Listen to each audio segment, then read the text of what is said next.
Monday is a big day for students in Rutherford, Polk, Jackson, and Henderson counties. It's the first day of school. And with that comes new classmates, teachers, and assignments. However, there is one thing that students and their families do not have to worry about as long as they are proactive. News 13's Ed Diorio has what you need to know about keeping up with vaccines. The state of North Carolina requires students at different points in the K-12 system to be up to date on some vaccinations, but not necessarily all.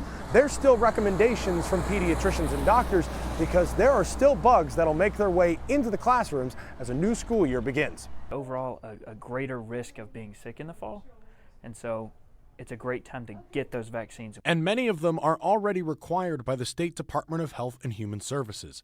Schools give grace periods for their students to be up to date on the necessary shots like measles, mumps, polio, and hepatitis B. Always go to your pediatrician first, and that way we can make sure that we're staying on track for our scheduled vaccines. And then they're always going to promote their seasonal vaccines as well. Pediatricians like Dr. Sophie Austin, she says there's a reason there's recommendations for more shots.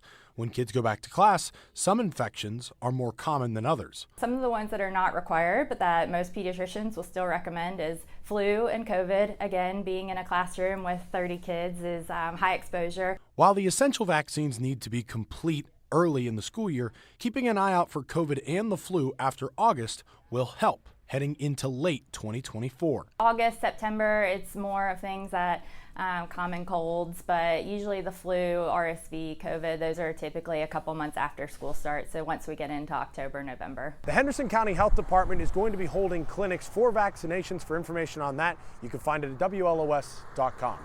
In Henderson County, Ed Diorio, News 13.